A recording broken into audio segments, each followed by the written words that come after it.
ভারতীয় সীমান্তে বেশ কিছুদিন ধরে যে উত্তেজনা এবং ভারতের মিডিয়ার যে প্রোপাগান্ডা এবং মিথ্যাচার, সেটার বিরুদ্ধে আমাদের আজকে সাংবাদিক সম্মেলন এবং সীমান্তের যে জনগোষ্ঠী আছে এবং বাংলাদেশের সার্বভৌমত্ব রক্ষায় তাদের কি করণীয়, সেই জন্য আমরা খুব দ্রুত সময়ের ভিতরে আমাদের ছাত্রের প্রতিনিধি টিম সীমান্ত অঞ্চলগুলোতে পাঠাবো। ভারতের যে আগ্রাসন তা আমরা ৭১ সাল পরবর্তীতে এখন পর্যন্ত ভারত জারি রেখেছে, যেখানে প্রতিবেশীর সাথে প্রতিবেশী রাষ্ট্রের সম্পর্ক হয় বন্ধুত্বের, সেখানে ভারত নামে একটি রাষ্ট্র তার দিল্লির পররাষ্ট্র নীতি শুধুই একজন সৌর শাসকের সাথে বন্ধুত্ব করেছিল এবং একটি সরকারের সাথে তারা এই বন্ধুত্ব জারি রেখেছিল। জুলাই আগস্টের যে গণ অভ্যুত্থান, পিলখানা হত্যা, সীমান্তে বাংলাদেশের মানুষকে নির্বিচারে যে গণহত্যা, সেই হত্যার জন্য পুরোপুরি আমরা ভারতকে দায়ী করছি। আমাদের ভুলে গেলে চলবে না, বিগত সময়ে ভারতের সাথে আওয়ামী লীগ যে চুক্তিগুলো করেছিল সেগুলো ছিল দেশ বিরোধী এবং জনতার স্বার্থের বাইরে। এই বিষয়গুলো সীমান্তের মানুষ সঠিকভাবে জানে না বলেই আমি মনে করি, কারণ তাদের কখনোই উদ্বুদ্ধ করা হয়নি। সার্বভৌমত্ব আন্দোলন থেকে আমরা চাইছি সেই মানুষগুলোকে সচেতন করতে, দেশপ্রেমে উদ্বুদ্ধ করতে এবং বাংলাদেশের স্বার্থে সীমান্ত জনগোষ্ঠীর কি করণীয় এবং তাদের যে পাওনা সেই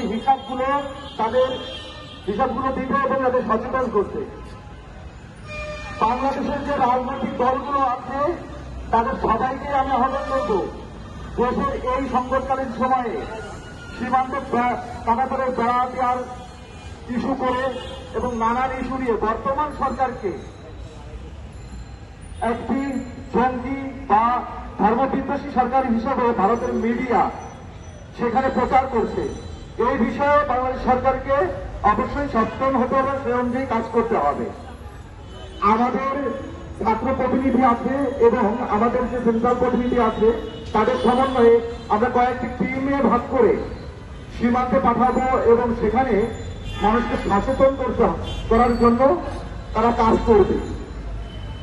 আমরা সরকারের কাছে আহ্বান করতে চাই এবং তাদের পরামর্শ দিতে চাই, অতি দ্রুত বাংলাদেশের যে জনগোষ্ঠী আছে 18 থেকে 40-এর ভিতরে তাদের অবশ্যই সাময়িক ট্রেনিং দিতে হবে, সেটা 3 মাস হোক 6 মাস হোক।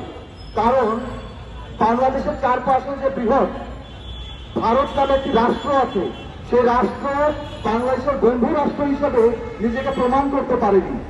যেহেতু তারা প্রমাণ করতে পারেনি, সে জায়গা থেকে আমরা সংশয় প্রকাশ করতেছি যে বিগত দিনের যে হাজার হাজার সীমান্ত হত্যা, এটা আসলে যুদ্ধের সামিল। তারা বাংলাদেশের উপরে দীর্ঘমেয়াদী একটা যুদ্ধ জারি রেখেছে। সেটা হতে পারে ৭১-এ বাংলাদেশকে দখল করতে না পারা, সেটা হতে পারে ২০০১-এ সীমান্তের যে যুদ্ধে বাংলাদেশের কাছে ওরা হেরে গিয়েছিল, সেটার প্রতিশোধ। তার প্রেক্ষিতে বাংলাদেশের মানুষ মনে করে যে বিডিআর বিদ্রোহ নামে যে বিডিআর হত্যাকাণ্ড, এটাও এটার সাথে জড়িত। আমরা সার্বিক দিকগুলো লক্ষ্য করে এবং পর্যালোচনা করে বুঝতে পারি যে ভারত বাংলাদেশের সাথে বন্ধুত্বপূর্ণ সম্পর্ক রাখেনি, তারা এটাকে শোষণ এবং নিপীড়নের একটা পথ হিসেবে বেছে নিয়েছে এবং ভবিষ্যতে বাংলাদেশ ভারতের দ্বারা আক্রমণের শিকার হবে, সরাসরি হতেও পারে। এই বিরুদ্ধে আমাদের সঙ্গে কথা বলবে আমাদের ছাত্র প্রতিনিধি মিঠু।